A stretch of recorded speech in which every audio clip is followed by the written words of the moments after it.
Et si derrière certains faits réels, il existait une version qu'on n'a jamais racontée. Le 15 avril 2019, la cathédrale Notre-Dame de Paris brûle.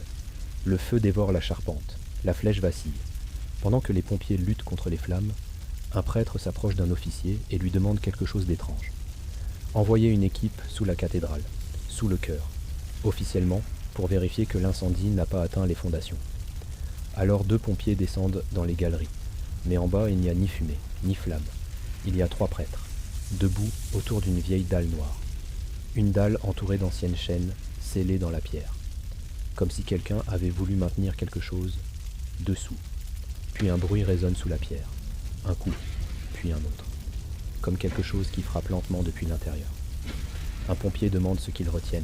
Le plus vieux des prêtres répond « Ce feu ne l'a pas réveillé. Il nous prévient qu'il l'est déjà. » Alors les coups deviennent plus forts. Les chaînes se tendent, la pierre se fissure.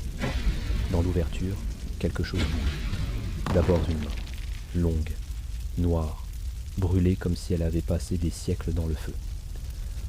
Le plus jeune des prêtres murmure un nom, Abaddon. Dans certains textes anciens, c'est le nom de l'ange de la vie, celui qu'on ne détruit pas, celui qu'on enferme. Et selon ces mêmes textes, la cathédrale n'aurait pas seulement été bâtie pour prier, elle aurait été bâtie au-dessus de sa prison. Un nouveau choc secoue la dalle.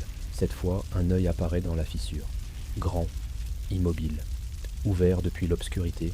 Les prêtres comprennent que le sceau ne tiendra plus. Le rituel change. Ce n'est plus une prière pour contenir. C'est une prière pour écraser. Le plus vieux ordonne aux pompiers de remonter immédiatement. Ils obéissent. Les prêtres restent.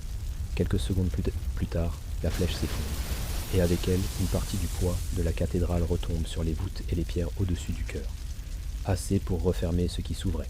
Assez pour ensevelir les prêtres avec. Le lendemain, on a parlé d'un incendie, d'un accident, d'une catastrophe. Mais certains racontent autre chose. Que si les prêtres sont restés en bas, ce n'était pas pour prier. C'était pour mourir au bon moment. Pour que la cathédrale tombe avant que ceux qui étaient dessous ne sortent entièrement. Et depuis, personne ne sait ce qui allait été enterré cette nuit-là. La créature, les prêtres, ou le dernier verrou qui la retenait encore.